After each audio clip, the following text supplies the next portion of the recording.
السلام علیکم۔ تاریک رات کے پرہول سناٹوں نے ماحول کو اپنی آغوش میں لے لیا۔ چاروں طرف اندھیروں کا راج تھا۔ لوگ اپنے گھروں میں جا گھسے تھے۔ اس وقت وسیع و عریض میدانوں میں دو سائے چٹانوں کی آڑ لیتے ہوئے پیدل بستی گلزادہ کی جانب بڑھ رہے تھے۔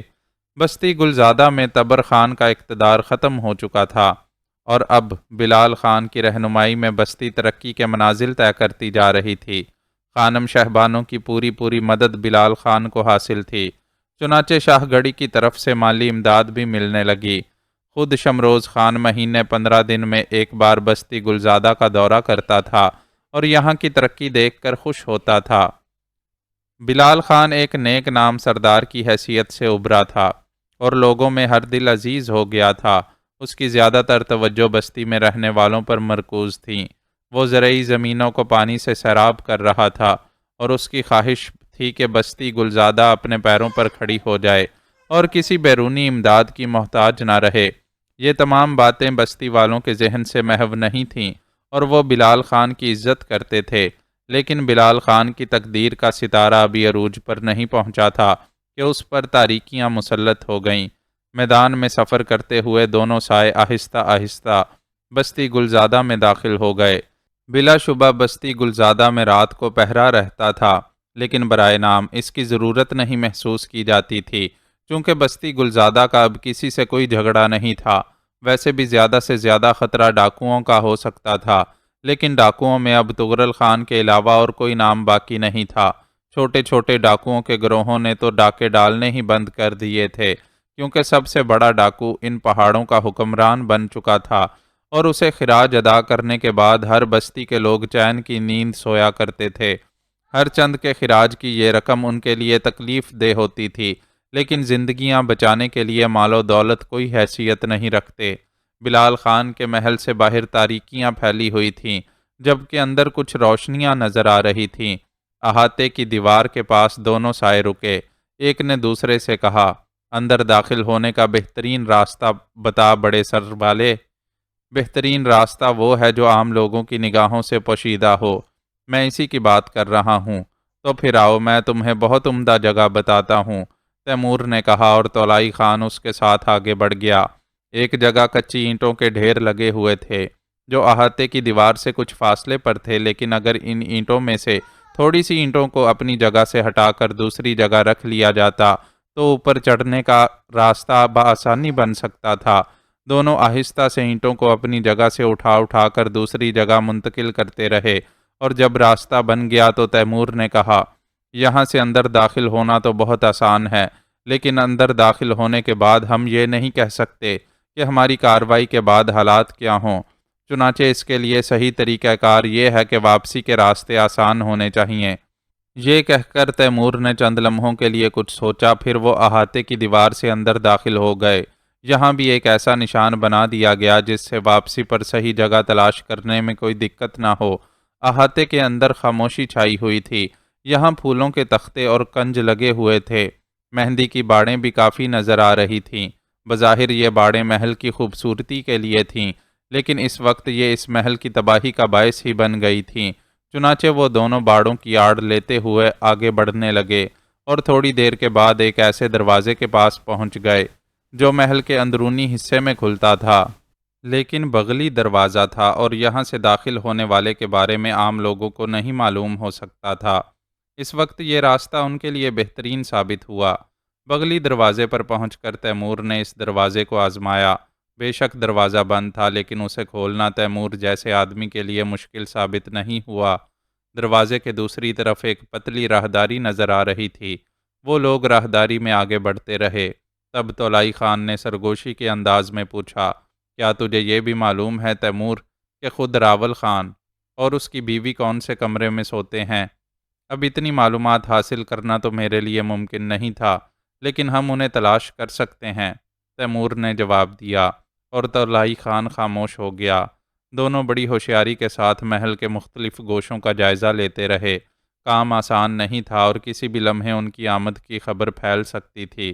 ویسے اندرونی حصے میں پہرے دار موجود نہیں تھے، بڑا دروازہ بند تھا، چنانچہ ان لوگوں کو محل کے اس اندرونی میں کوئی دقت نہیں پیش آئی۔ بالآخر تیمور نے ایک سمت اشارہ کیا اور طولائی خان رک گیا۔ کیا بات ہے! اس دروازے کے دوسری طرف بلال خان یعنی راول خان اور اس کی بیوی موجود ہیں۔ کیا بیٹا بھی انہی کے ساتھ ہے؟ نہیں، تیمور نے جواب دیا۔ یہ تو بہت اچھی بات ہوئی، کیا وہ الگ سو رہا ہے؟ ہاں، میں تمہیں بتا چکا ہوں کہ راول خان کی 3 بیٹیاں بھی ہیں اور اب بڑی ہو چکی ہیں۔ یقینی طور پر خوش بخت خان ان کے پاس ہی سو رہا ہوگا۔ لڑکیوں کا کمرہ تلاش کرنے میں انہیں کوئی دقت نہیں ہوئی اور اس کے بعد وہ اس کمرے کے سامنے پہنچ گئے جس میں 4 بچے سو رہے تھے۔ خوش بخت خان ایک خوبصورت مسحری پر محو استراحت تھا۔ تیمور نے دروازہ کھولنے کی کوشش شروع کر دی۔ چند لمحات کے بعد وہ اس میں کامیاب ہو گیا اور دونوں دبے پاؤں اندر داخل ہو گئے۔ لڑکیاں نیند کے مزے لوٹ رہی تھیں۔ ان کے وہم اور گمان میں بھی نہیں تھا کہ کوئی ایسی بات ہو جائے گی جس کے لیے انہیں زندگی بھر رونا پڑے گا۔ خوش بخت خان کو دیکھ کر طولائی خان کے چہرے پر عجیب سے تاثرات ابھر آئے۔ بلا شبہ اس نے طغرل خان کے ساتھ ان تمام وحشیانہ کارروائیوں میں حصہ لیا تھا جن پر انسانیت ہمیشہ ماتم کنا رہے گی، لیکن طغرل خان میں ہونے والی تبدیلی کے ساتھ ہی ساتھ طولائی خان کے ذہن میں بھی تبدیلیاں پیدا ہو گئی تھیں۔ وحشت خیزی اور جنون خیزی میں اس کا اپنا کوئی ثانی نہیں تھا، اور سب سے بڑی بات یہ کہ وہ کسی ایسی رمز سے آشنا نہیں ہوا تھا جس سے طغرل خان ہو گیا تھا۔ لیکن بس طولائی خان کی فطرت بھی کچھ ایسی ہی تھی۔ اس کے دل میں اس وقت گداز پیدا ہوا تھا جب زرنگاہ پہاڑوں میں گئی تھی۔ نہ جانے کیوں طولائی خان کو پہلی بار یہ احساس ہوا کہ جو درندگی اور وحشت خیزی وہ کرتے رہے ہیں اس میں بہرت اور برائی کا ایک پہلو پوشیدہ ہے۔ ان کے 2 ساتھی فنا ہو چکے تھے اور ان کی موت کے بعد طولائی خان کے دل میں یہ احساس ابھرا تھا کہ اس لڑکی کے ساتھ کوئی برا سلوک نہیں ہونا چاہیے، اور پھر لنگڑے تیمور نے بھی اس کے خیالات کو کچھ تبدیل کیا تھا۔ اس وقت سے یہ تبدیلیاں برقرار تھیں، اور شیرم خان کی اس خواہش پر کہ طغرل خان اب پھر سے وحشت خیزی کا سلسلہ شروع کر دے، طولائی خان متفق نہیں ہو سکا تھا۔ بہرطور اس وقت وہ جس کام کے لیے آیا تھا اس کا انجام دینا ضروری تھا۔ صورتحال اس کے علم میں تھی اور یہ بھی جانتا تھا کہ طغرل خان اس میں کبھی کوئی تبدیلی پسند نہیں کرے گا۔ چنانچہ اس نے بآہستگی ہاتھ آگے بڑھائے اور خوش بخت خان کے منہ پر جما دیے، تاکہ اگر بچے کی آنکھ کھل جائے اور وہ رونے کی کوشش کرے یا چیخے تو آواز نہ نکلے۔ اس کا چوڑا چکلا ہاتھ بچے کے منہ پر جم گیا اور اس نے بچے کو کسی پھول کی طرح اٹھا کر اپنی آغوش میں لے لیا، لیکن بچہ اتنی گہری نیند سو رہا تھا کہ اس کے اندر کوئی تبدیلی رونما نہ ہوئی۔ تاہم طولائی خان اس کا منہ دبائے ہوئے باہر نکل آیا۔ لنگڑے تیمور نے دروازہ اسی طرح بند کر دیا تھا جس طرح وہ پہلے بند تھا۔ پھر دونوں نے تیزی سے واپسی کا سفر شروع کر دیا۔ انہیں اس کام کو اتنی آسانی سے ہو جانے کی توقع نہیں تھی اور وہ ہر طرح سے خطرے کا مقابلہ کرنے کے لیے تیار ہو کر آئے تھے، لیکن کوئی خطرہ پیش نہیں آیا تھا۔ راول خان کی تقدیر کی سیاہی نے ابھی اس کا ساتھ نہیں چھوڑا تھا اور یہ مشکل بھی تھا۔ جرم یا گناہ کرنے کے بعد توبہ تو کر لی جاتی ہے، لیکن جو گناہ انسانوں کے ہوتے ہیں انہیں صرف انسان ہی معاف کر سکتے ہیں، اور خدا اس وقت تک توبہ کے دروازے نہیں کھولتا جب تک کہ مظلوم خود ظالم کو معاف نہ کر دے۔ اور پھر راول خان کے گناہوں کی فہرست تو بے حد طویل تھی۔ کہاں کہاں اسے معافی ملتی۔ اس کے بھائی نے اسے اپنی محبت سے مجبور ہو کر حصول علم کے لیے دوسرے ملک بھیجا تھا۔ وہ وہاں سے واپس آیا تو اپنے بھائی کا دشمن بن کر اس نے اپنے بھائی کو اس طرح تباہ کیا کہ وہ اپنی بیوی اور بیٹیوں سمیت اس دنیا سے فنا ہو گیا۔ راول خان نے اپنی ماں کو اپنے ہاتھوں سے قتل کر دیا، جس کی سزا شاید روز محشر بھی معاف نہ ہوتی، اور اس کے بعد وہ جو کچھ کرتا رہا وہ بہت سنگین جرائم میں شامل ہوتا تھا۔ بھلا یہ کیسے ممکن تھا کہ وہ سکون کی زندگی بسر کر لیتا؟ چنانچہ طولائی خان اس کے بیٹے خوش بخت خان کو لے کر احاطے کی دیوار کے پاس پہنچ گیا، اور اس کے بعد رات کی تاریکی میں دونوں احاطے کی دیوار عبور کر کے باہر آ گئے۔ تیمور خان نے کہا، خان یہ مرحلہ تو طے ہو گیا، اب سوال اس شخص کا پیدا ہوتا ہے جسے ہم اغوا کر کے اپنے ساتھ لے جائیں گے۔ طولائی خان نے آہستہ سے گردن ہلائی۔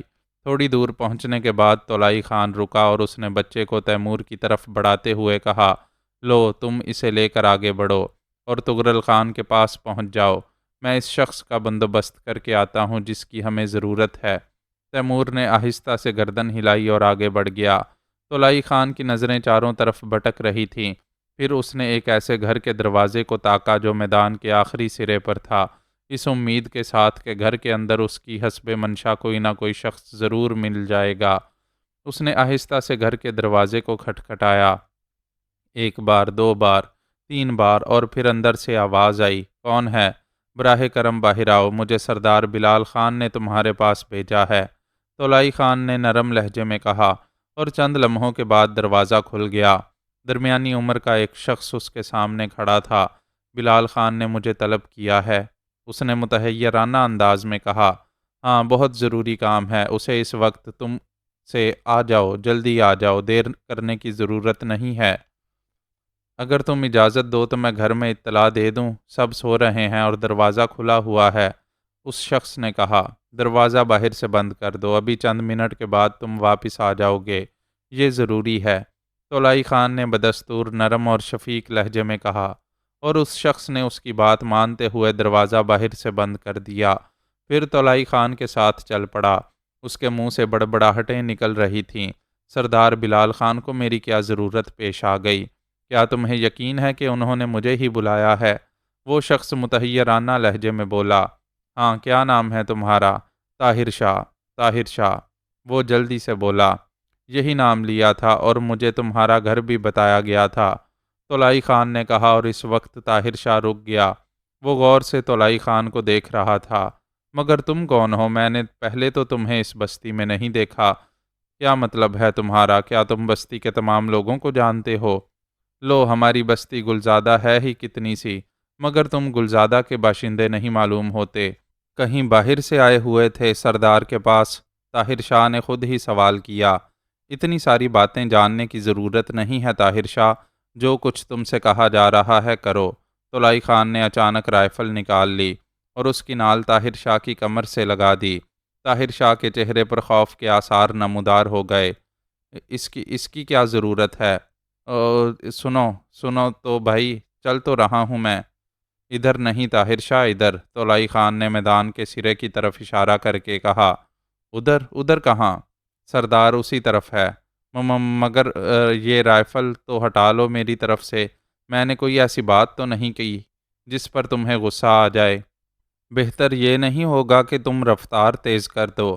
میں چل رہا ہوں، چل رہا ہوں، طاہر شاہ نے سہمے ہوئے لہجے میں کہا، اور اس کے بعد تیز تیز قدم بڑھانے لگا۔ وہ سہمی ہوئی نگاہوں سے طلائی خان کو دیکھتا جا رہا تھا، اور شاید اب اس کے دل میں یہ خدشہ پیدا ہو گیا تھا کہ اصل معاملہ کچھ اور ہے۔ یہ شخص جو بستی گلزادہ کا رہنے والا نہیں ہے، بلال خان کا پیغام لے کر اس کے پاس نہیں آیا، بلکہ اس کا کوئی ذاتی مقصد ہے۔ لیکن رائفل کے سامنے وہ کر بھی کیا سکتا تھا؟ ویسے بھی بستی گلزادہ کا ایک غریب سا آدمی تھا، اور اسے تو اسی بات پر حیرت تھی کہ سردار بلال خان نے اسے بلایا ہے، لیکن اب حقیقت حال اس پر واضح ہو گئی تھی۔ میدان کا سفر تیزی سے طے ہونے لگا۔ تیمور بہت فاصلے پر پہنچ چکا تھا اور اس کی رفتار تیز تھی۔ وہ ایک دھبے کی شکل میں میدان کے انتہائی سرے پر نظر آ رہا تھا۔ طلائی خان خود بھی تیز رفتاری سے فاصلے طے کرتا رہا۔ طاہر شاہ بیچارہ ڈرا اور وحشت سے بھاگا چلا جا رہا تھا، اور طلائی خان کو دوڑ کر اس کا تعاقب کرنا پڑ رہا تھا۔ تھوڑی دیر کے بعد وہ اس جگہ پہنچ گئے جہاں طغرل خان گھوڑوں کے ساتھ موجود تھا۔ تیمور طغرل خان کے پاس پہنچ چکا تھا، اور طغرل خان نے اپنے چچا زاد بھائی کو اپنی گود میں لے لیا تھا۔ اور راول خان کے بیٹے، خوش بخت خان، تیری خوش بختی راول خان کو تو راس نہیں آئی۔ چچا خان اب تیرے لیے تڑپتے رہیں گے۔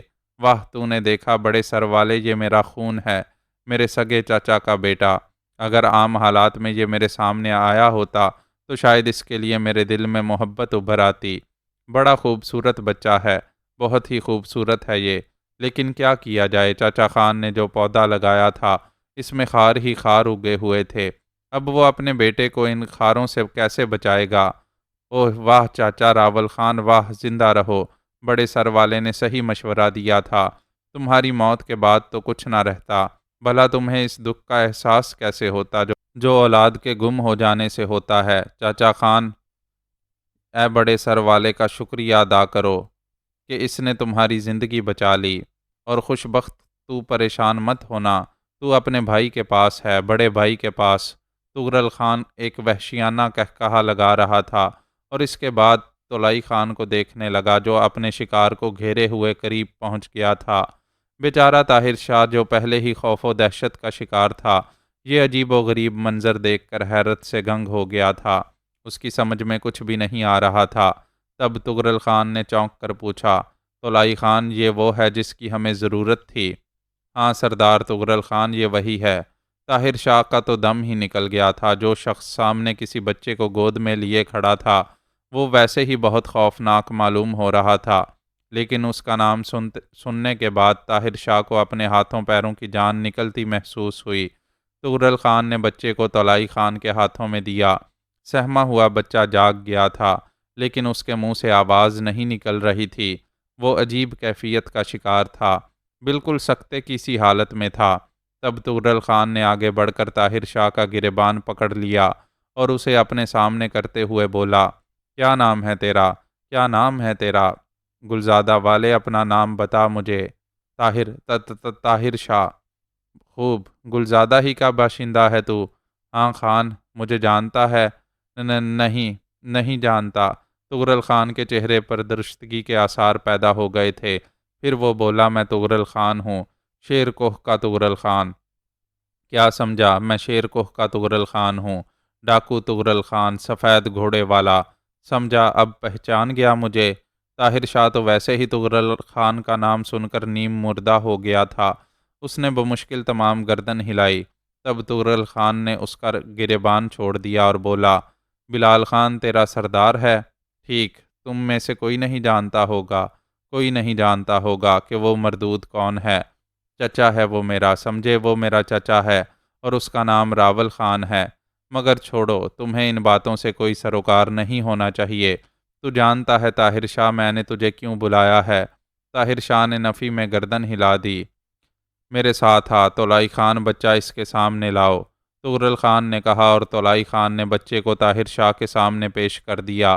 طاہر شاہ اسے دیکھ کر چونک پڑا تھا۔ یہ تو بلال خان کا بیٹا خوشبخت خان ہے۔ ہاں، یہ خوشبخت خان ہے، بلال خان کا بیٹا۔ بلال خان کا نہیں بلکہ راول خان کا۔ سمجھا؟ کس کا بیٹا ہے یہ؟ راول خان کا۔ طاہر شاہ نے جان بچانے کی غرض سے کہا، ورنہ بلال خان اور راول خان کا فرق اس کی سمجھ میں نہیں آ سکا تھا۔ تب تغرل خان بولا، تو سن طاہر شاہ، اب تو یہاں سے واپس اپنی بستی گلزادہ جائے گا اور اس کے بعد سیدھا بلال خان کے محل پر۔ تو اپنے سردار بلال خان کو جگائے گا اور اسے بتائے گا کہ خوشبخت خان کو اس کے بیٹے کو ڈاکو تغرل خان لے گیا ہے۔ میرے چچا سے کہنا کہ ڈاکو تغرل خان نے کہا ہے کہ جو درخت تم نے لگایا تھا اب وہ تناور درخت بن گیا ہے اور اس کے پھل تمہارے لیے ہیں۔ اس سے کہنا کہ زارق خان کے بیٹے کو اس نے شیطان بنا دیا تھا اور وہی شیطان اب خوشبخت خان کو اپنے آپ سے بڑا شیطان بنائے گا۔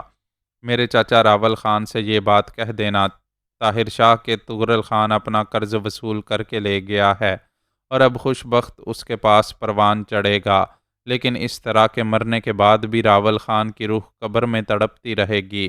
اسے میرا یہ پیغام دے دینا کہ اپنے بیٹے سے وہ ہمیشہ کے لیے ہاتھ دھو لے۔ خوشبخت خان اب اسے کبھی نہیں ملے گا۔ میری بات یاد رکھے گا تو؟ اس نے طاہر شاہ کو گھورتے ہوئے کہا، اور طاہر شاہ نے جلدی سے گردن ہلا دی۔ اس کی عقل اس کا ساتھ چھوڑتی جا رہی تھی۔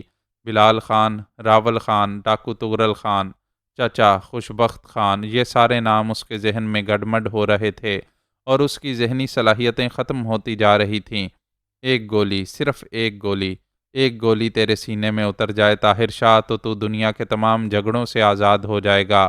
لیکن اس بچے کی طرف دیکھ، اس کا نام خوشبخت خان ہے اور اس کی خوشبختی تجھے زندہ رکھ رہی ہے، کیونکہ تجھے اس کے اغوا کی خبر اس کے باپ کو دینی ہے۔ جا، بھاگ جا، چلا جا، میری باتیں یاد ہیں نا؟ اور طاہر شاہ نے گردن ہلا دی اور دوسری طرف چھلانگ لگا دی۔ اس کی ٹانگیں بے جان ہو رہی تھیں، لیکن زندگی بچ جانے کا تصور ہی اتنا شدید تھا کہ وہ دوڑ رہا تھا، اپنے بوجھل وجود کو لیے ہوئے وہ دوڑ رہا تھا۔ تب تغرل خان نے طلائی خان سے کہا کہ اب واپس چلا جائے، اور تینوں گھوڑے پر سوار ہو گئے۔ چند ہی لمحات کے بعد گھوڑے تاریکی کا ہی حصہ بن کر رہ گئے۔ کوئی خاص بات نہیں تھی۔ خوش بخت خان روزانہ ہی بہنوں کے کمرے میں بہنوں کے پاس سوتا تھا۔ سب کی آنکھوں کا تارا تھا وہ۔ ہر چند کے فرخانہ اسے اپنے پاس سلانا چاہتی تھی، لیکن بچیوں نے فرمائش کی تھی کہ بھائی کو ان کے پاس سونے دیا جائے، اور فرخانہ نے یہ فرمائش منظور کر لی تھی۔ صبح کے معمولات کچھ یوں تھے۔ پہلے فرخانہ جاگتی تھی، نماز وغیرہ سے فارغ ہوتی، اور اس کے بعد اپنے بچے اور بچیوں پر دم کرنے کے لیے ان کے کمرے میں جاتی تھی۔ پھر اسی وقت خوش بخت خان کو اپنے ساتھ لے آتی تھی۔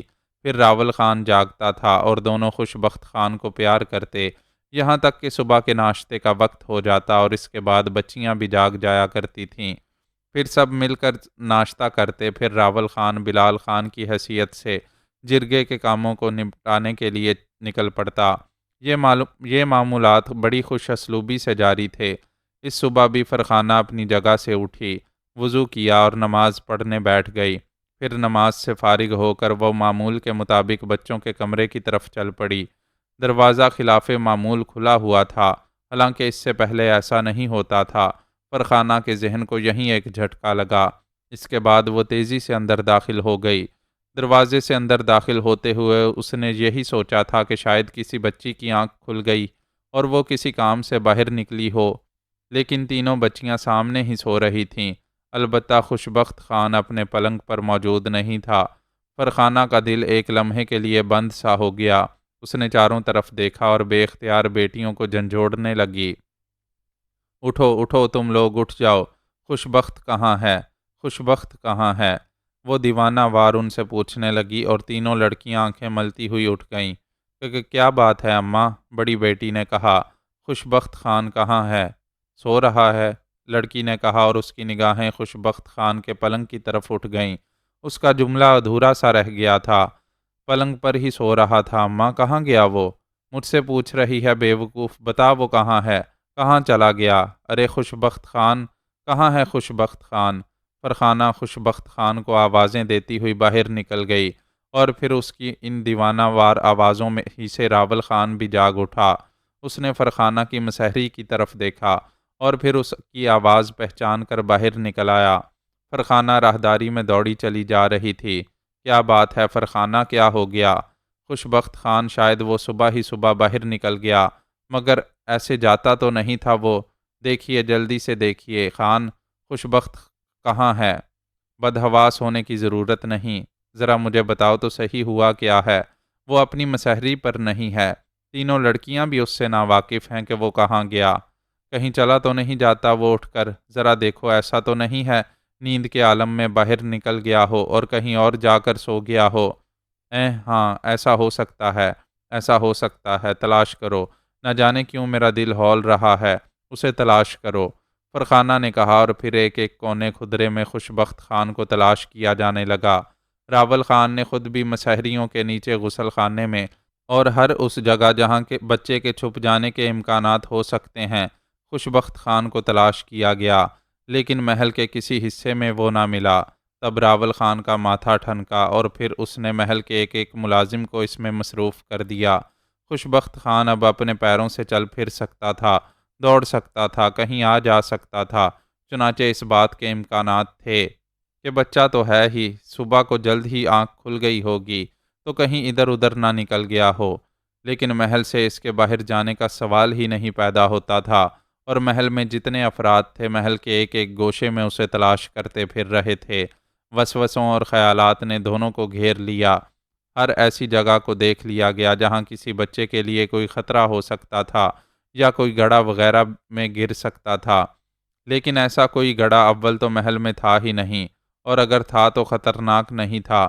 لیکن ان تمام جگہوں پر بھی خوش بخت خان کو تلاش کر لیا گیا، لیکن وہ نہ ملا۔ اب تو راول خان پر بھی دیوانگی طاری ہو گئی۔ فرخانہ پاگلوں کی طرح ادھر سے ادھر دوڑتی خوش بخت خان کو آوازیں دیتی پھر رہی تھی۔ بچیاں بھی بری طرح پھوٹ پھوٹ کر رو رہی تھیں۔ غرض محل میں کوہرام مچ گیا تھا۔ راول خان خود بھی نیم پاگلوں کے سے انداز میں ایک ایک سے پوچھتا پھر رہا تھا۔ پہرے داروں سے اس نے معلومات حاصل کیں تو پتہ چلا کہ محل کا گیٹ مسلسل بند رہا ہے اور وہاں سے کسی کے نکل جانے یا اندر آنے کا سوال ہی نہیں پیدا ہوتا۔ راول خان نے چند لمحے سوچتے رہنے کے بعد احاطے کی دیواروں کو دیکھنے کا فیصلہ کیا۔ اب یہ خدشہ دل میں پروان چڑھتا جا رہا تھا کہ خوش بخت خان اپنے پیروں سے چل کر نہیں گیا ہے بلکہ اسے کوئی اٹھا کر لے گیا ہے، مگر کون؟ یہ خیال راول خان کو دیوانہ کیے دے رہا تھا۔ یہ ایک ایسی افتاد پڑی تھی کہ اس کا دل بیٹھا جا رہا تھا۔ فرخانہ کی وجہ سے اپنے آپ کو سنبھالے ہوئے تھا، ورنہ جی چاہ رہا تھا کہ دھاڑے مار مار کر رونے لگے۔ خوش بخت خان سے اسے سب سے زیادہ محبت تھی، اور سچی بات تو یہ ہے کہ اب وہ اپنے بیٹے کے لیے ہی جی رہا تھا، ورنہ اس دنیا میں اس کا سب کچھ کھو چکا تھا۔ بس فرخانہ تھی، بیٹیاں تھیں، اور ان سب کا سرتاج خوش بخت خان تھا، لیکن اب وہ محل میں نہیں تھا۔ راول خان احاطے کے باہر نکل آیا، اور تھوڑی ہی دیر کے بعد اس نے ان اینٹوں کو دیوار کے ساتھ لگے دیکھا، جو پتہ نہیں محل کی مرمت کے سلسلے میں آئی تھیں اور باہر ڈلوا دی گئی تھیں۔ اینٹوں کی ترتیب بتاتی تھی کہ ان کے ذریعے کوئی احاطے کے اندر داخل ہوا ہے۔ راول خان کے بدن نے پسینہ چھوڑ دیا تھا۔ کون ہو سکتا ہے وہ جس نے خوش بخت خان کو اغوا کرنے کی کوشش کی؟ ابھی وہ پاگلوں کی طرح ایک ایک سے پوچھتا پھر رہا تھا کہ سامنے سے اسے چند افراد آتے ہوئے نظر آئے۔ وہ کسی ایک شخص کو سنبھالے ہوئے آ رہے تھے۔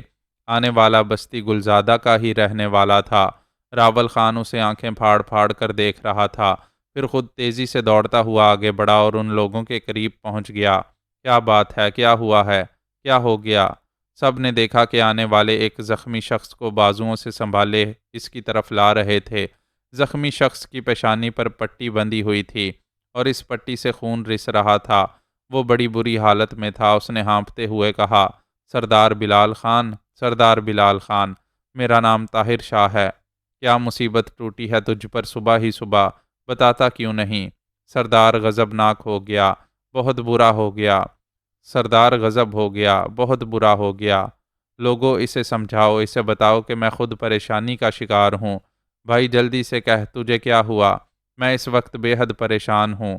راول خان نے کہا، سردار بلال خان، میں رات کو اپنے گھر میں آرام کی نیند سو رہا تھا کہ کسی نے میرے گھر کے دروازے پر دستک دی۔ میں باہر نکلا تو اس نے کہا کہ سردار بلال خان مجھے فوری طور پر بلاتا ہے۔ میں حیران رہ گیا۔ رات کے اس وقت بلال خان سردار کو میری کیا ضرورت پڑ گئی؟ بہرطور میں باہر نکلا اور اس کے ساتھ آگے بڑھا تو اس نے بندوق نکال کر میری کمر پر رکھ دی۔ وہ مجھے مشرقی میدان عبور کر کے اس کے آخری سرے پر لے گیا۔ آخری سرے پر پہاڑی ٹیلوں کے پاس دو افراد اور نظر آئے۔ وہ وہیں پر انتظار کر رہے تھے، اور ان میں سے ایک کے پاس سردار، ایک کے پاس ہمارا خوش بخت خان تھا۔ کیا؟ راول خان کے حلق سے دہشت بھری آواز نکلی۔ ہاں، خوش بخت خان ان میں سے ایک کی گود میں تھا، اور وہ جو بے حد خوفناک صورت کا مالک تھا اور اپنے گھوڑے کے نزدیک کھڑا تھا، خوش بخت خان کو دیکھ کر مسکرا رہا تھا۔ پھر جب میں ان کے پاس پہنچا تو وہ کہہ رہا تھا کہ یہ میرا چچا زاد بھائی ہے، یہ میرے چچا راول خان کا بیٹا ہے۔ شاید اس نے اس دوسرے آدمی کا نام بھی لیا تھا۔ مجھے اس دوسرے آدمی کا نام یاد نہیں رہا بلال خان، مگر وہ تمہارا نام راول خان لے رہا تھا۔ اس نے مجھے گھورتے ہوئے کہا کہ راول خان کو میرا پیغام دے دینا کہ تغرل خان اس کے خوش بخت کو لے جا رہا ہے، اور اب خوش بخت اسے زندگی میں کبھی نہیں ملے گا۔ اس نے یہ بھی کہا تھا سردار کے راول خان سے کہہ دینا کہ اس نے جو خاردار درخت لگایا تھا اب اس کے خار اس کے بدن میں چبھیں گے۔ نہ جانے کیا کیا باتیں کر رہا تھا۔ وہ بے حد خونخوار آدمی تھا۔ اس نے اپنے آپ کو ڈاکو تغرل خان کہا تھا۔ اس نے کہا تھا کہ سردار بلال خان نہیں راول خان ہے، اور وہ راول خان سے اسی طرح انتقام لے گا جس طرح راول خان نے کسی زارق خان کے بیٹے کو تباہ و برباد کیا تھا۔ اس نے یہ بھی کہا تھا کہ خوش بخت خان کبھی بلال خان یا راول خان کو نہیں ملے گا۔ پتہ نہیں کیسی وحشیانہ گفتگو کر رہا تھا وہ۔ اور پھر اس نے مجھ سے کہا کہ میں جاؤں اور یہ پیغام اپنے سردار کو دے دوں، اس سے کہہ دوں کہ خوش بخت خان اب اس کی تحویل میں رہے گا۔ پھر سردار انہوں نے مجھے واپس جانے کے لیے کہا۔ میرے حواس گم ہو گئے تھے، اور تغرل خان کا نام سن کر ہی میرے اعصاب سن ہو گئے تھے۔ میں دوڑتا ہوا آنے لگا کہ میرا پاؤں ایک پتھر سے ٹکرایا اور میں نیچے گر گیا۔ پھر میرا سر ایک پتھر سے ٹکرایا۔ اس کے بعد مجھے ہوش نہ رہا۔ صبح کو ہوش آیا تو میں دوڑتا ہوا اپنے گھر کی طرف آ نکلا، اور گھر آ کر میں نے اپنے ماتھے پر پٹی باندھی۔ پھر یہ لوگ مجھے مل گئے اور میں سیدھا تمہاری طرف دوڑا چلا آیا۔ سردار کیا واقعی ہمارا خوشبخت خان یہاں موجود نہیں ہے؟ اس نے راول خان سے سوال کیا، لیکن راول خان پر تو سکتہ طاری ہو گیا تھا۔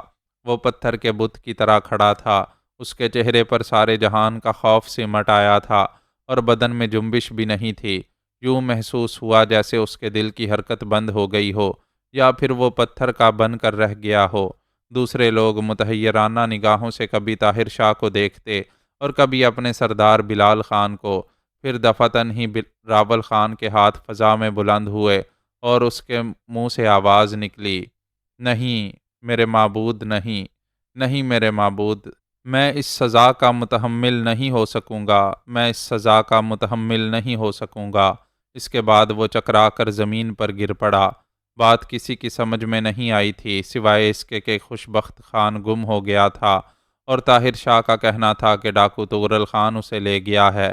ڈاکو تغرل خان کا نام سب کے لیے وحشت ناک تھا، لیکن تغرل خان نے بلال خان کے بیٹے کو اغوا کر لیا۔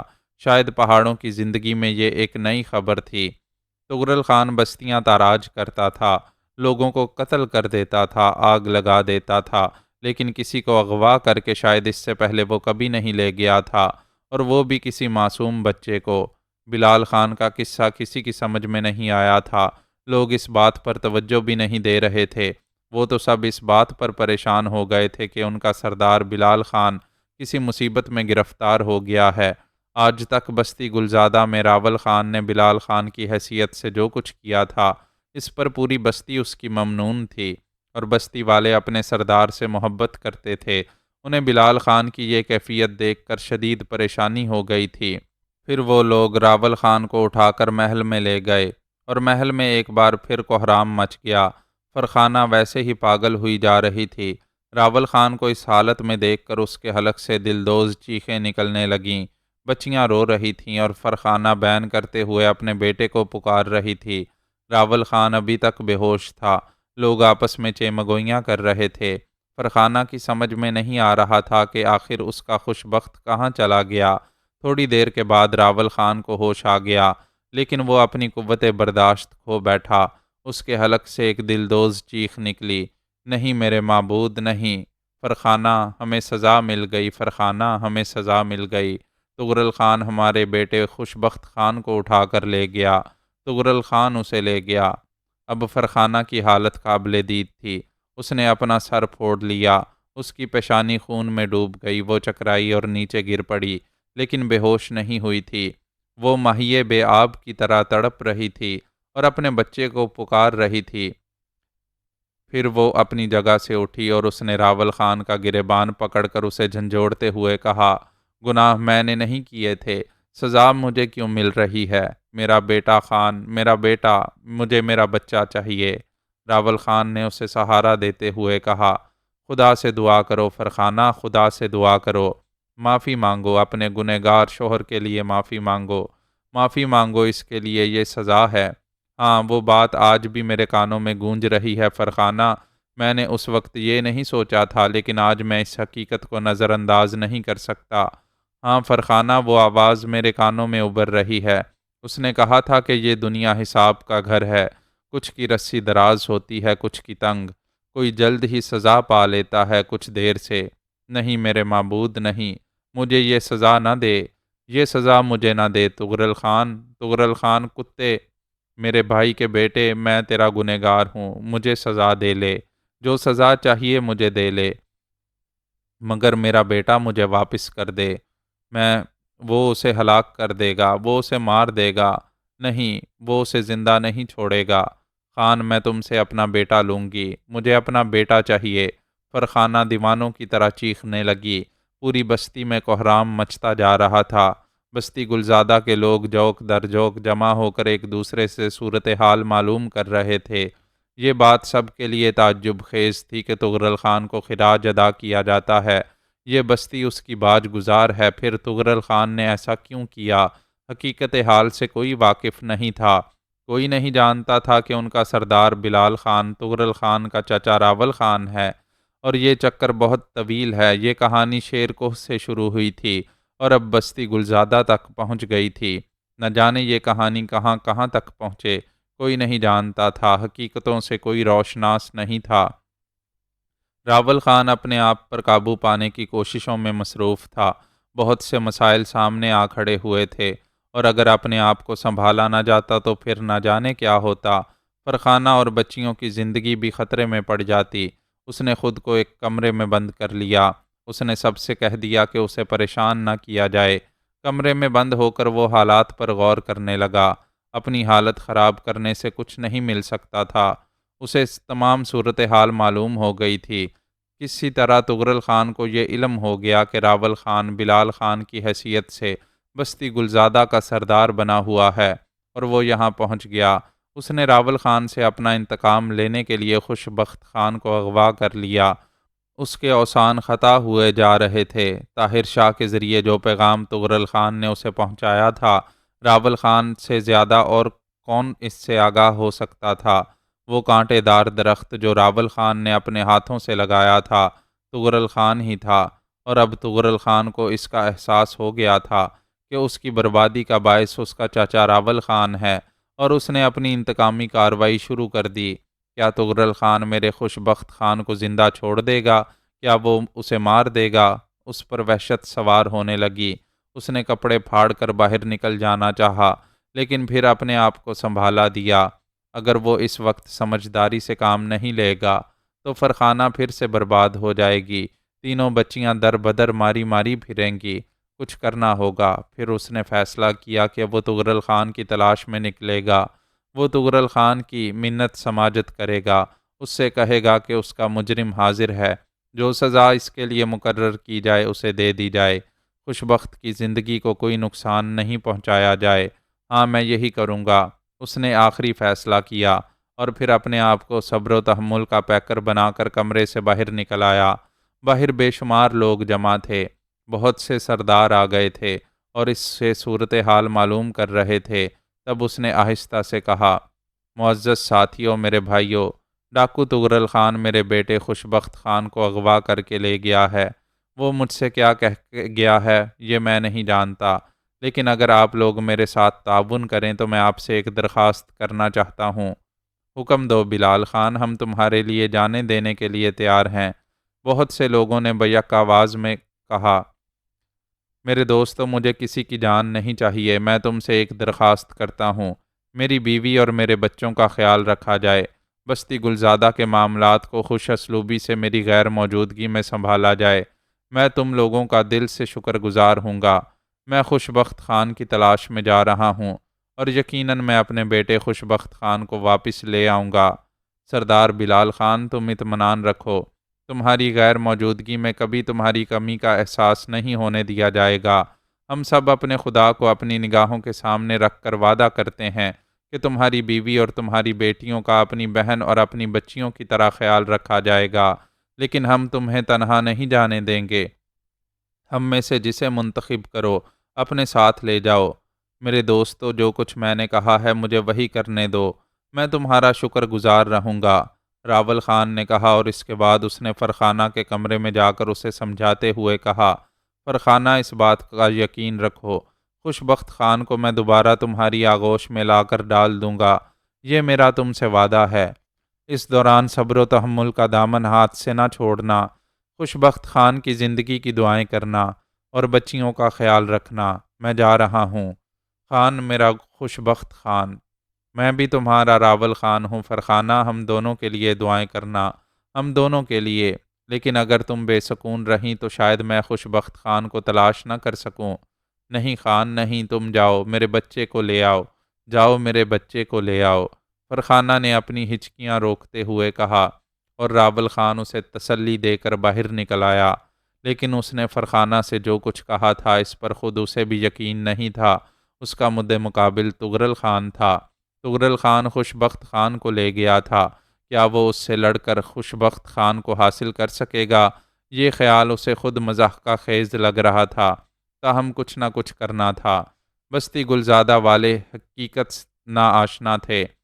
وہ تو یہ بھی نہیں جانتے تھے کہ طغرل خان کی بلال خان سے کیا دشمنی تھی۔ انہیں یہ بھی نہیں معلوم تھا کہ طغرل خان نے طاہر شاہ سے بلال خان کا نام راول خان کیوں کہا تھا۔ بہت سے لوگوں نے راول خان کی منت سماجت کی کہ انہیں ساتھ لے لیا جائے، لیکن راول خان نے گلگیر لہجے میں کہا، میرے بھائیو، تمہاری محبتوں اور تمہاری دعاؤں کو ساتھ لیے جا رہا ہوں۔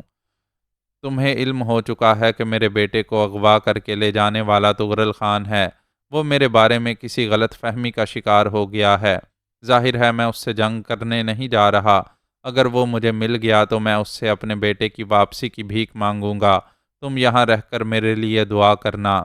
لوگ خاموش ہو گئے۔ راول خان بستی گلزادہ سے باہر نکل آیا۔ اس کا دل ڈوب رہا تھا۔ تغرل خان، وحشی تغرل خان، اور پھول جیسا خوش بخت، کیا وہ اس کے پاس زندہ رہ سکے گا؟ تغرل خان کے سینے میں انتقام کی آگ ہے۔ جو کچھ اس نے طاہر شاہ سے کہا ہے، اگر وہ اسی پر کاربند رہا تو کیا ہوگا؟ اس کی نگاہیں چاروں طرف بھٹک رہی تھیں۔ وہ ایک ایک چٹان کو بغور دیکھ رہا تھا۔ کاش کہیں تغرل خان نظر آ جائے۔ کاش! وہ بھٹکتا پھر رہا تھا۔ اس کی بے بس نگاہیں چاروں طرف نگراں رہتی تھیں۔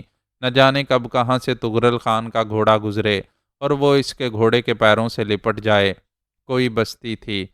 وہ بھوکا پیاسا اس بستی میں داخل ہوا۔ کون ہو تم؟ کسی نے پوچھا۔ بھائی، میرا بیٹا گم ہو گیا ہے۔ میرا خوش بخت خان گم ہو گیا ہے۔ کہاں کھو گیا ہے وہ؟ نہ جانے کہاں کھو گیا ہے وہ، نہ جانے کہاں کھو گیا ہے۔ مگر وہ مل جائے گا، ضرور مل جائے گا، اس نے دکھ بھرے لہجے میں کہا۔ اس کے انداز پر سوال کرنے والے کی آنکھوں میں آنسو آ گئے تھے۔ سزا کا عمل شروع ہو چکا تھا اور یہ دنیا حساب کا گھر ہے۔ راول خان اپنی زندگی کے بدترین دور سے گزر رہا تھا۔ شیر کوہ سے نکلنے کے بعد مصیبتوں کے جو پہاڑ اس پر ٹوٹے تھے، اگر غور کیا جاتا تو در حقیقت اسے سزا کا دور تصور کیا جا سکتا ہے۔ یورپ میں اس نے پہاڑی شہزادے کی مانند زندگی گزاری تھی اور بے مثال حیثیت کا مالک تھا۔ پھر اپنے قبیلے میں واپس آیا تو بیوی کی وجہ سے مخالفتوں کا شکار ہوا۔ شاید یہ مسئلہ کسی نہ کسی طرح حل ہو جاتا۔ فرخانہ سے شادی کرنے کے بعد اس کے امکانات بھی تھے کہ زارق خان اسے اپنے بھائی کی حیثیت سے بالآخر معاف کر دیتا، لیکن جوزفائن کے انتقام نے راول خان کو بھی اندھا کر دیا اور اس کے اشاروں پر چلتے ہوئے اس نے خود بھی بے پناہ شیطانیت کا مظاہرہ کیا۔ فرنگی عورت جب اپنی دنیا سے دھوکہ دہی کے ذریعے راول خان سے شادی کر کے پہاڑوں کی سمت چلی تھی تو اس کے ذہن میں یہی تصورات تھے کہ اب وہ پہاڑوں کی ملکہ کہلائے گی۔ راول خان نے اس سے غلط بھی نہیں کہا تھا۔ بلا شبہ شیر کوہ کے لیے راول خان بہت بڑی حیثیت رکھتا تھا۔ تغرل خان بے شک پیدا ہو گیا تھا، لیکن راول خان کی اپنی حیثیت سردار کے بھائی کی حیثیت سے مسلم تھی اور اسے کوئی زوال نہیں تھا۔ یقینی طور پر وہ پہاڑوں کے شہنشاہی کی حیثیت سے زندگی گزار سکتا تھا، لیکن جوزفائن نے اسے دربدر کر دیا تھا اور اس نے جوزفائن ہی کے ذریعے اپنی ماں کو بھی ہلاک کر دیا۔ جوزفائن ابتدا میں ان تمام چیزوں کو اپنی کامیابی محسوس کرتی رہی، لیکن اس کے بعد زوال شروع ہو گیا، اور زوال کا آغاز غالباً اس دن سے ہوا تھا جب سرنگ میں تغرل خان زندہ بچ گیا تھا۔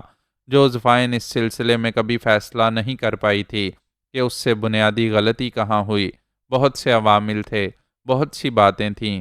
اگر غور کیا جائے تو اس کی زندگی میں پیچیدگیاں ہی پیچیدگیاں تھیں۔ اس نے پہاڑوں میں رہ کر شیر کوہ کے باشندوں کو روبہ زوال کرنے کے لیے وہ تمام مذموم کارروائیاں کیں جنہیں انسانیت کی تاریخ میں بدترین شیطانیت سے تعبیر کیا جا سکتا ہے، لیکن خانم نے ایک ہی داؤ مار کر اس کے دل میں سوراخ کر دیا تھا، یعنی اسے بانجھ کر دیا تھا۔ اس داؤ سے جوزفائن ایک بہت بڑی نعمت سے محروم ہو گئی تھی، اور غالباً یہ اس کی برائیوں کی ایک ٹھوس سزا تھی۔ اس نے اس سزا کو بھی برداشت کر لیا اور انتقامی کارروائی کے طور پر نہ جانے کیا کچھ کیا۔ تاہم یہ کہا جائے تو غلط نہیں ہوگا کہ غیبی ہاتھ نے اس کی گردن پر بھی اپنی گرفت ڈال دی تھی، اور رفتہ رفتہ یہ گرفت تنگ ہوتی جا رہی تھی۔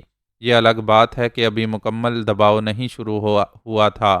اس کے باوجود اسے اپنی زندگی بچانے کے لیے فرار ہونا پڑا تھا، اور ایک طویل مشقت سے گزر کر وہ ایک خانقاہ تک آئی تھی۔ اس کے اندر کی شیطانیت اب کسی طور پر کم نہیں ہوئی تھی۔ اس نے شاید اپنی زندگی کی آخری سانس تک پہاڑوں میں رہنے والے سادہ دل نوجوانوں کے لیے عذاب بننے کا فیصلہ کر لیا تھا۔ چنانچہ خانقاہ سے نکل کر اب وہ تہرانیہ کے محل میں تھی۔ اور اس نے جو کچھ کیا تھا اس کی مثال ممکن نہیں تھی۔ سندل خان اور کمال شاہ جیسے دو مضبوط ستونوں کو ڈھا کر اس نے دلبر خان اور موجودہ نوریز شاہ کے راستے صاف کر دیے تھے۔ اس کے دل میں ہر وقت شعلہ انتقام بھڑکتا رہتا تھا، اور یہ انتقام صرف راول خان کے لیے ہی نہیں تھا، حالانکہ وہ شیر کو تباہ کر چکی تھی اور تارکا کو اس کے ذریعے تباہی نصیب ہوئی تھی۔ بیچارہ گوندل خان بھی اسی کے ہاتھوں تباہ و برباد ہوا تھا، اور نہ جانے کتنے لوگ اس کے پنجائے ظلم میں پھنس کر تڑپ اور سسک رہے تھے، لیکن ابھی اس کے انتقام کا شعلہ سرد نہیں ہوا تھا۔ سازشیں اس کے وجود میں جنم لیتی تھیں، اور وہ ان کے سہارے ہر طرف تباہی و بربادی پھیلانا چاہتی تھی۔ اس وقت بھی اس کا شیطانی ذہن اسی عمل میں مصروف تھا۔ دلبر خان تو خیر نوریز خان کی حیثیت سے تہرانیہ کے معاملات سنبھالے ہوئے تھا، لیکن جاگیر خان اور فیروز خان جیسے دو شیطان اس کے مسلسل اعلی کار تھے۔ لوٹا ہوا خزانہ تہرانیہ کی فلاح پر خرچ ہو رہا تھا، اور یہ جوزفائن کا پرانا کھیل تھا۔ شیر کوہ میں بھی اس نے تغرل خان کی حاصل کی ہوئی دولت کو زمین دوز نہیں کر دیا تھا، بلکہ وہ شیر کوہ میں برائیاں پھیلانے کے لیے کھلے دل سے یہ دولت خرچ کرتی رہی تھی۔ غالباً اس عورت کی فطرت کا ایک پہلو یہ بھی تھا، وہ دولت سے زیادہ دل کی تسکین کو ترجیح دیتی تھی۔ دولت حاصل کر کے اگر یورپ فرار ہونے کا معاملہ ہوتا تو وہ اس انداز میں ہی کام کرتی، بلکہ اس کی وجہ وہ چند افراد بھی نہ جانے کسی عذاب میں گرفتار ہو کر ختم ہو چکے تھے یا قید تھے جنہیں اس نے یورپ سے بلایا تھا۔ یہ سارے کانٹے اسی کے بوئے ہوئے تھے، اور ابھی تک وہ مسلسل کانٹوں کے کھیت اگا رہی تھی۔ چنانچہ اس کے اپنے منصوبے کے تحت جاگیر خان اور فیروز خان نے ایسے لوگوں کی تلاش شروع کر دی تھی جو ان کے لیے گروہ کی حیثیت سے کارآمد ثابت ہوتے۔ نوجوانوں میں برائی بہت جلد فروغ پاتی ہے، کچے ذہن سچائیوں کی تلاش میں ناکام رہتے ہیں، وہ قابل فخر ہوتے ہیں جو وسائل مہیا ہونے کے باوجود بھی برائیوں کی جانب راغب نہ ہوں۔ لیکن ان دونوں شیطانوں کو اپنے جیسے بہت سے مل گئے، اور تقریباً 20 افراد پر مشتمل یہ گروہ مکمل طور سے تیار ہو گیا۔ شاہی خزانے سے ان کے لیے تمام ضروریات پوری کی جا رہی تھیں، بہترین اسلحہ ان کو دیا گیا، دنیاوی ضرورت کی ہر چیز انہیں مہیا کر دی گئی۔ بھلا اس سے زیادہ اور کیا چاہیے تھا؟ وہ ناکارہ، نکمے اور اوباش نوجوان جو زندگی میں اپنے طور پر کچھ کرنے کی صلاحیت نہیں رکھتے تھے، یہ تمام چیزیں پا کر وہ جاگیر خان اور فیروز خان کے گرویدہ نہ ہو جاتے تو اور کیا ہوتے۔ بہر طور پہاڑوں میں انہیں بہترین تربیت دی جا رہی تھی، اور ڈاکوؤں کا بدترین گروہ تیار ہو رہا تھا جسے ہر طرح کی آسائشیں حاصل تھیں، اور ان تمام معاملات سے کسی کو آگاہ نہیں کیا گیا تھا۔ یہ نہیں بتایا گیا تھا کہ یہ سب کچھ کس کے ایما پر ہو رہا تھا، اور یہ بتانے کی ضرورت بھی نہیں تھی۔ اوباش انسانوں کو عیاشی کے لیے جو کچھ درکار تھا وہ سب کچھ انہیں مل رہا تھا۔ جب یہ گروہ پوری طرح مضبوط اور تیار ہو گیا تو جاگیر خان نے پروگرام کے مطابق ان لوگوں کو اپنا مقصد بتایا۔ لوٹ مار، دہشت گردی اور خون ریزی ان کے وجود میں پرورش پا رہی تھی، پھر وہ اس بات سے خوش کیوں نہ ہو جاتے۔ چنانچہ جاگیر خان نے ایک سربراہ کی حیثیت سے ایک بستی کا انتخاب کیا۔ طے یہی کیا گیا کہ بستی پر ڈاکہ تغرل خان کے نام سے ڈالا جائے گا، اور یہ نام انسانوں کو مفلوج کر دینے کے لیے بڑا کارآمد ہوتا تھا۔ لوگ سحر زدہ ہو جاتے تھے۔ اب بھی بے شمار بستیاں ایسی تھیں جو تغرل خان کے نام سے آشنا تو تھیں، لیکن خود اس سے بچی ہوئی تھیں۔ پہاڑی راستوں میں ایسے بے شمار دشوار گزار راستے تھے، اور بعض راستے تو ایسے تھے کہ ان پر صرف وہی لوگ سفر کر سکتے تھے جو ان راستوں کے عادی ہو چکے تھے، اور ان راستوں سے گزرنے کے بعد جو بستیاں آباد تھیں ان کی طرف تغرل خان نے بھی رخ نہیں کیا تھا۔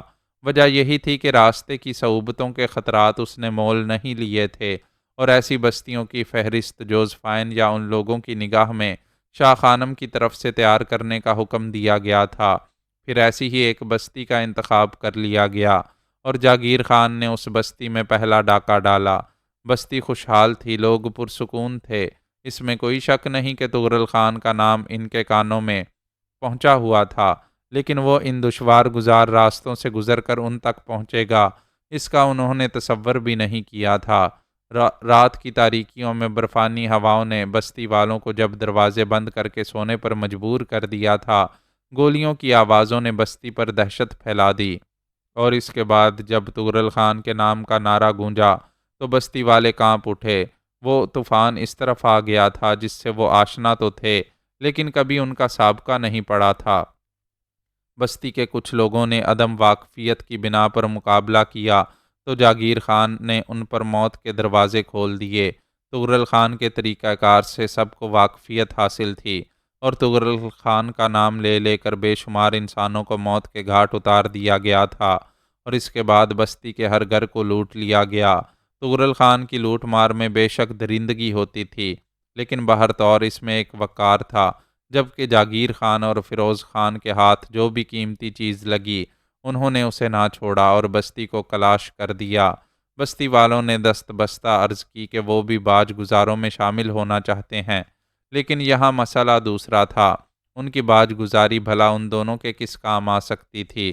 چنانچہ بستی والوں کی نہ سنی گئی اور بے شمار زر و جواہر اور اشیاء صرف کے انبار لے کر یہ گروہ پہلی کامیابی کے ساتھ تہرانیہ واپس آ گیا۔ جوزفائن کے سامنے جب ان تمام چیزوں کے انبار پہنچے تو اس کی مسرتوں کا ٹھکانہ نہ رہا۔ اس نے اس کامیابی پر فیروز خان اور جاگیر خان کو دلی مبارکباد دی اور اس کے بعد یہ طریقہ کار بھی بتایا کہ جو لوگ اس ڈاکے میں شامل ہیں انہیں کبھی کوئی شکایت نہیں ہونی چاہیے۔ چنانچہ اس لوٹ مار کے مال کا آدھا حصہ ان ساتھیوں میں تقسیم کر دیا گیا، باقی آدھا حصہ تہرانیہ کے خزانے میں داخل کیا گیا۔ ظاہر ہے کھانے پینے کی اشیاء، دوسری ضروریات کی چیزیں خزانے کے لیے بے مقصد تھیں، یہاں تو زر و جواہرات اور دولت چاہیے تھی، اور یہ سب کچھ نہایت کامیابی سے ہوا تھا۔ وہ بھی خوش تھے جنہوں نے اس کام میں حصہ لیا تھا، اور وہ بھی جو اس کے بانی تھے۔ چنانچہ اب اسی سلسلے کا آغاز ہو گیا اور جاگیر خان اور فیروز خان کے حوصلے بلند ہوتے رہے۔ پھر تو یوں ہونے لگا کہ ہر چوتھے پانچویں روز یہ خونی گروہ کسی ایک بستی پر جا پڑتا اور اس بستی کو لوٹ مار کر تباہ و برباد کر دیا جاتا۔ ایک ایسی بستی میں بھی ان کا گزر ہوا جہاں تغرل خان کے قدم پہنچ چکے تھے۔ جب تغرل خان کے نام پر گولیاں چلا کر بستی والوں کو میدان میں لایا گیا تو وہاں کے سردار نے ناخوشگوار لہجے میں کہا، پہاڑوں کے شہنشاہ تغرل خان کہاں ہو تم؟ ہمارے سامنے آؤ، ہم تو تمہارے خراج گزار ہیں، ہم تو تمہاری خواہش کے مطابق تمہیں وہ سب کچھ دیتے ہیں جو تم طلب کرتے ہو، اس کے بعد یہ بد عہدی کیوں؟ اب ہم تمہیں ڈاکو نہیں پہاڑوں کا شہنشاہ سمجھتے ہیں، اور ایک شہنشاہ کو یہ زیب نہیں دیتا کہ وہ عہد شکنی کرے۔ جواب میں جاگیر خان کی گولی اس کے سینے پر پڑی اور جاگیر خان نے کہا لگاتے ہوئے کہا، تغرل خان طاقت ہے اور طاقت کے سب فیصلے اس کی اپنی پسند کے مطابق ہوتے ہیں۔ تم لوگ خراج ادا کرنا بند کر دو، مجھے کوئی اعتراض نہیں ہے، میں اپنے راستے ترک نہیں کر سکتا۔ اس کے بعد بے شمار بستیوں میں بے چینی پھیل گئی۔ انہوں نے آپس میں صلاح و مشورے کیے اور اس بات پر شدید احتجاج ہونے لگا کہ جب وہ خراج ادا کرتے ہیں تو پھر ان کی بستیوں میں یہ لوٹ مار کیوں؟ اس سلسلے میں مشترکہ طور پر یہی طے کیا گیا تھا کہ وادی شیربانہ میں جب خراج کی رسم ادا ہوگی تو اس سلسلے میں تغرل خان سے سوال کیا جائے گا۔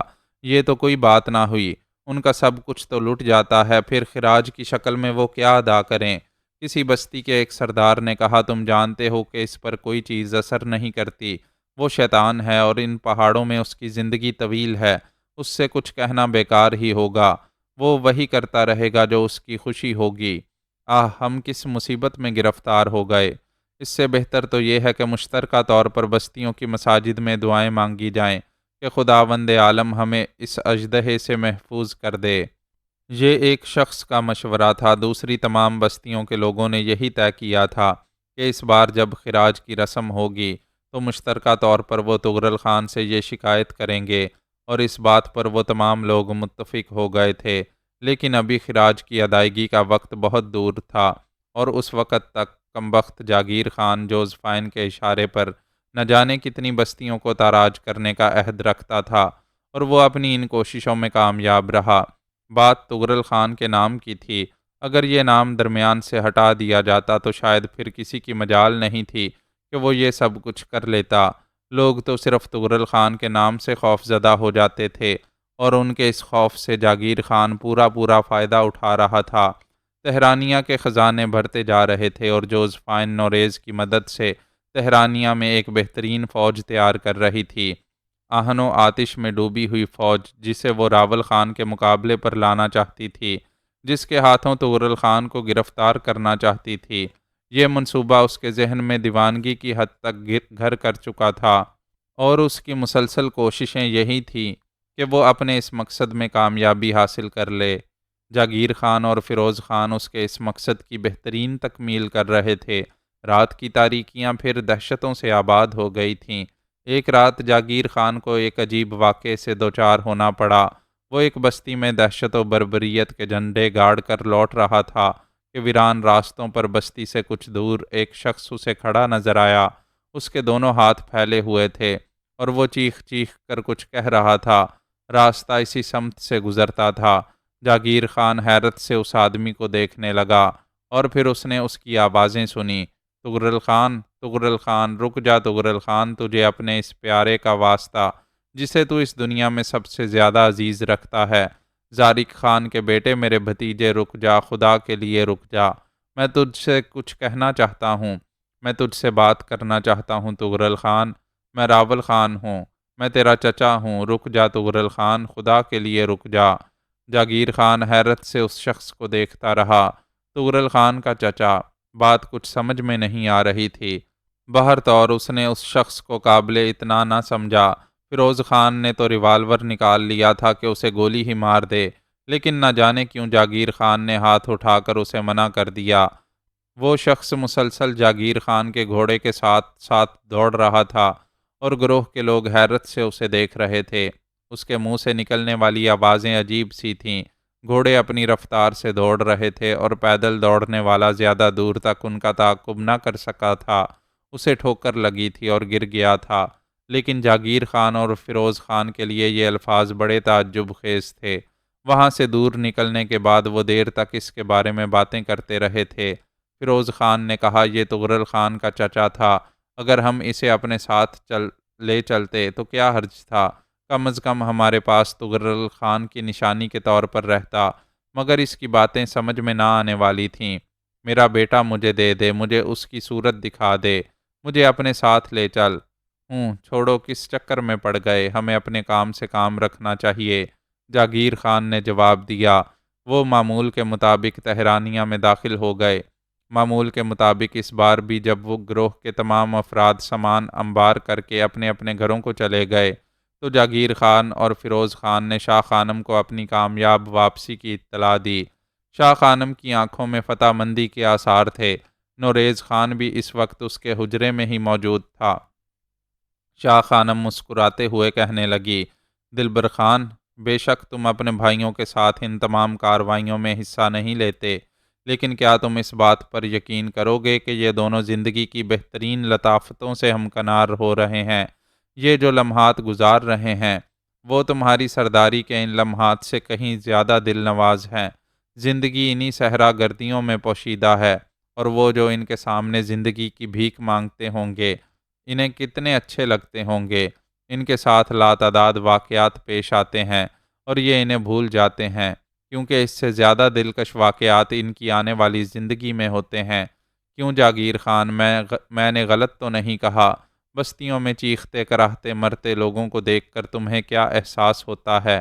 اپنی برتری، اپنی بڑائی کا احساس ہوتا ہے شاہ خانم، جاگیر خان نے جواب دیا، اور اسی وقت فیروز خان بول اٹھا، اس بار ایک اور دلچسپ واقعہ پیش آیا۔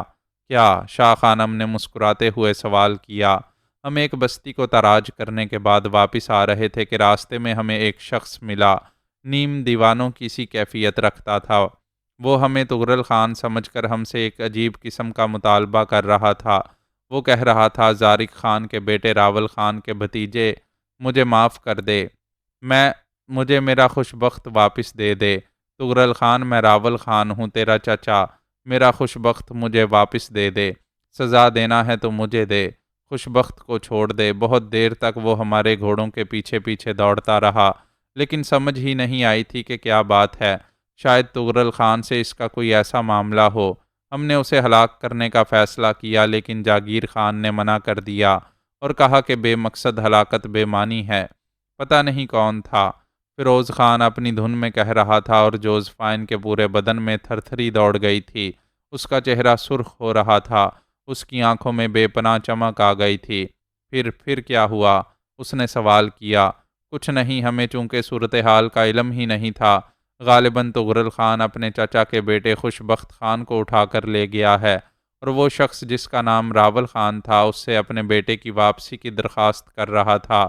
غالباً وہ ایسی بستیوں کے سروں پر موجود ہوتا تھا جہاں اسے طغرل خان کی لوٹ مار کی توقع ہوتی تھی۔ اس نے اپنے الفاظ میں یہ بھی کہا تھا۔ کہاں ملا تھا وہ؟ شاہ خانم کے حلق سے بھرائی ہوئی آواز نکلی۔ غالباً بستی شتابہ کے سامنے۔ بستی شتابہ کہاں ہے؟ یہاں سے کافی فاصلے پر ترائیوں کی ایک بستی ہے۔ کیا تم اسے وہیں چھوڑ آئے تھے؟ ہاں شاہ خانم، کوئی خاص بات ہے؟ بے حد خاص بات، بے حد خاص۔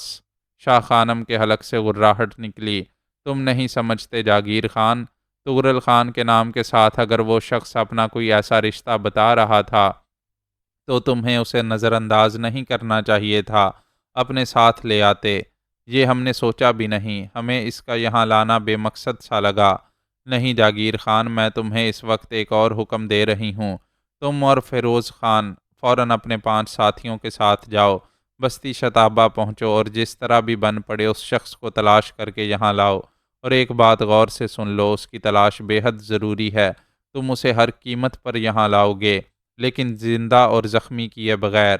اسے دھوکہ دے کر جس طرح بھی بن پڑے لے آؤ، مجھے اس کی اشد ضرورت ہے۔